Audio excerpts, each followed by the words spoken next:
And hello! Well, by now you've heard that TC Electronics has released the Ampworks pedals. It was really only a matter of time before they go into modeling. Actually, it's been a long time before they actually turned to amps. They've done every effect on the planet. It was about time. And also because the competition isn't sleeping. There's Walrus Audio's ACS1, there's Strymon's Iridium, and there's, of course, Universal Audio when it comes to pedals that are classic pedal platform modelers. The Ruby from UA is pretty stunning when it comes to an AC30 emulation. And of course, that shouldn't be missing from the lineup of TC Electronics, which is why they have the DC30, which is, AC, DC, get it? Clever. I mean, I like that they didn't go with the whole diamond pattern and all this. Maybe the blue bulldog speaker could be a hint, but they went subtle, and I appreciate the efforts. I love the chicken heads on this. That is actually really, really, really nice. These pedals are simple, and I love them for it. There's a channel, and you can switch from green to red, and technically maybe they're voiced slightly differently, but I don't see why that's relevant really. See it as two different settings of the same amp. You have the classic layout that you would have on one of those classic amps, and the drive sounds, trust me, are classic-y. They are woolly, fuzzy. They are what would happen if you take an old ass AC and crank it up. It's not pleasant, but it's rock and roll. Now you got the normal channel for the warmer side, the brilliant channel for the trebly, bitey side, and you can see them as like mixing the two together. Bass and treble, and when it gets too bitey, you want the brilliant, but it's too much bite, you cut, and that of course is again the classic control from that amp. It has a phones out, which these kind of pedals should have universal audio. If you're watching this, please listen. Why didn't you? But you know what? TC did. And TC did it at less than half the price, because that is actually one of the main reasons why this is super interesting. It's $159 as a practice pedal, as a backup solution on your board, as a have it with you for a gig in case everything else fails, as a different kind of sound on your board into your amp, as your main amp to go into the PA directly. It's all possible, because if we look at the back, there is, well, the 9-volt, then a micro USB, no, a mini USB, not micro. Either or shouldn't be even used anymore, because I think it's starting to be illegal. USB-C is actually mandated by the EU, so I don't know how they get away with that, TC. This is shit. On the other hand, it's for firmware updates, which will probably never come, so nobody needs that. It's therefore in case. Then we've got a pre and post boost. Right now, I think it's on pre. Then there's a boost level, as far as I know. Yeah, that's the boost gain. We're not going to fiddle around with that, because actually from my position right here, fiddling with it is rather difficult. I recommend a little screwdriver and set that up and forget it. That's pretty much what I did.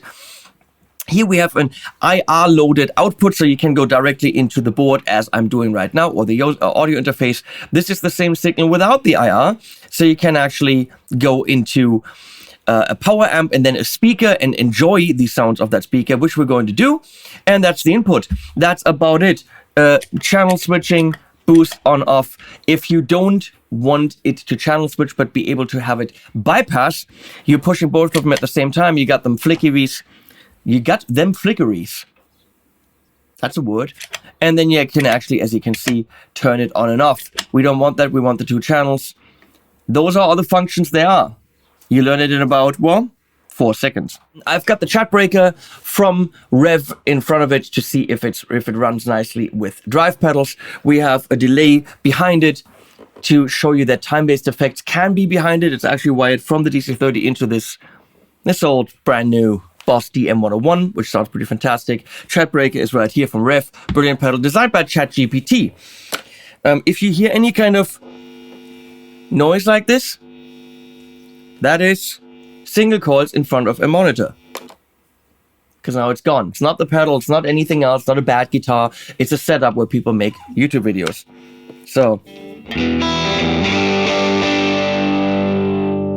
we're gonna try to get it clean, which for the deluxe was already kind of easier here.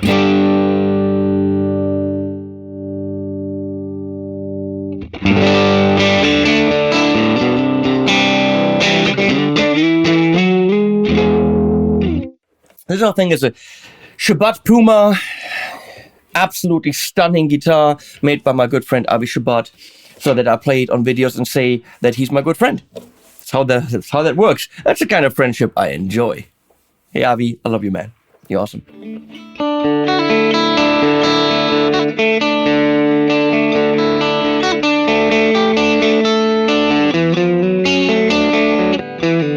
I literally am doing random things with my fingers. I haven't played guitar in a while.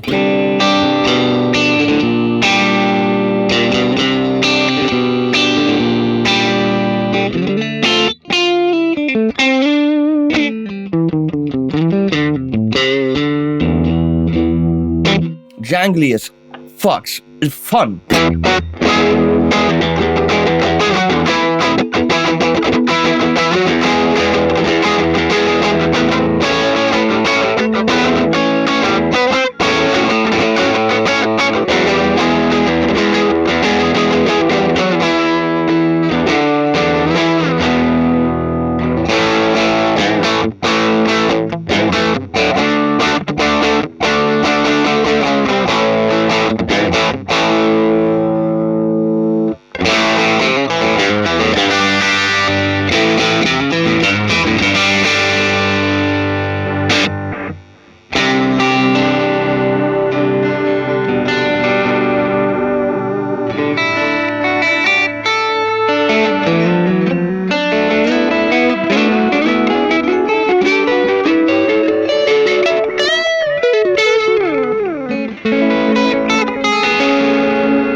That works rather nicely.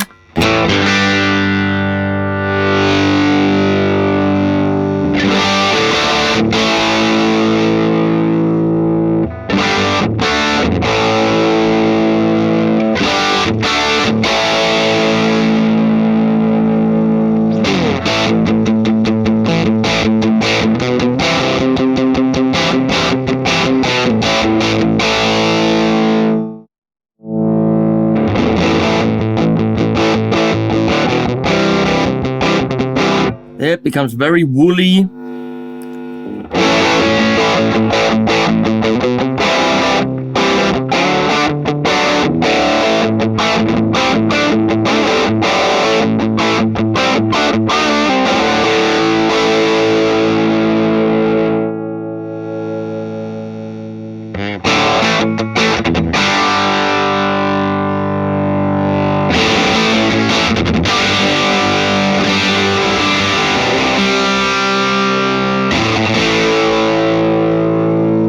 Again, Bidey's got that typical top end and classic sounds. You're not gonna play djenty, precise metal with that.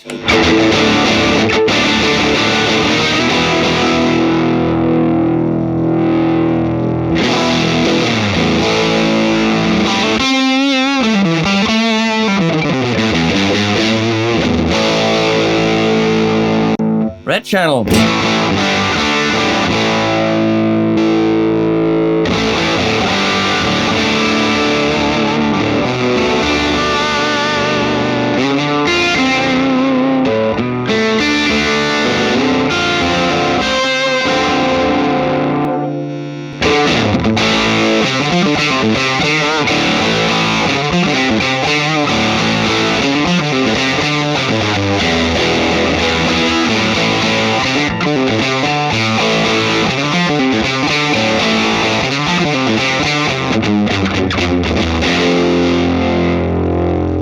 Very blown up, broken amp sounds.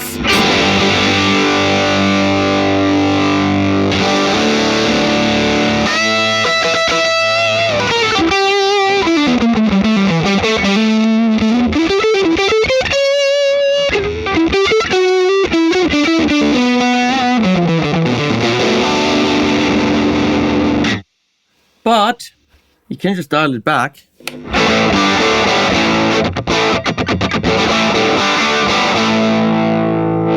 And engage the boost.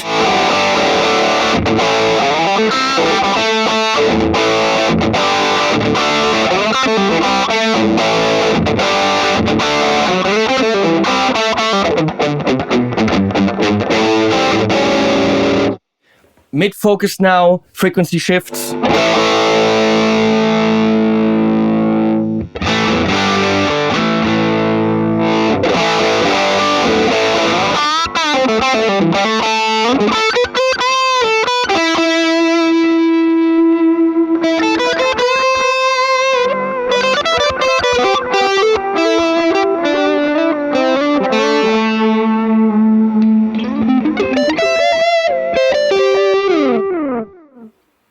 Let's try this in post, when it technically should just get louder.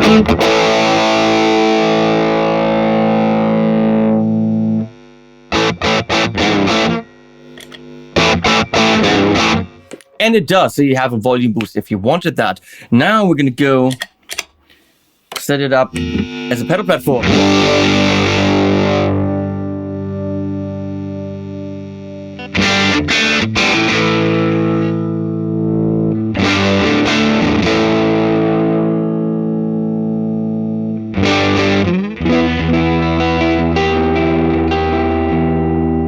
And we're going to engage the chat breaker.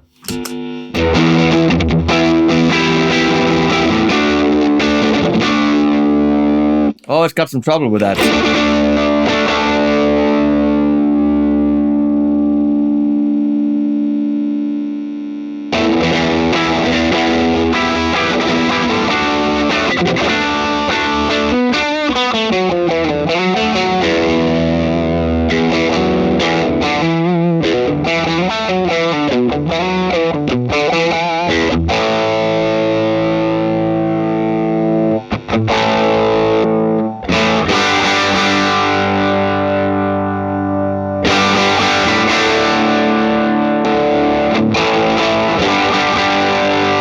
Oh, it really doesn't like that.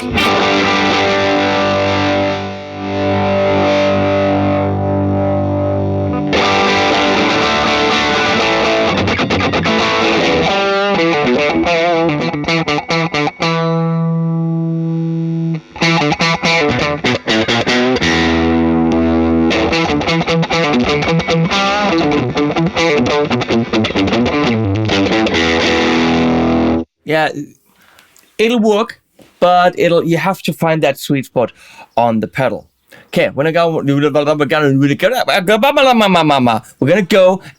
into the Red 7 Duality 100 power amp. I'm gonna disconnect it from the DAW or the interface. Gonna plug it into the power amp, into the aux with a 412 cream pack loaded cab.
Again, some level juggling, but then you're good. So, won't make it big. What is my verdict about the DC30 from DC Electronic Ampworks pedal range? Again, I wish Cleans were a little bit easier to come by. It is cleaner than the Deluxe. You have to know the whole normal, brilliant cut relationship, level relationship, depending on whether you go into an amp or a DAW. There's a difference. I think the built-in IR is voiced beautifully. You don't need more than that. The fact that it's got a phone's output, brilliant for just, taking it to work with you with a little power break 9 to 5, like an Engel adapter or something like this, and play it off the grid anywhere. Would be nice if it had a little bit of room, built-in reverb, built-in depth to the sound. However, realistically, beggars can't be choosers. It's $159, and that is pretty stunning. All the competition is $400 and above.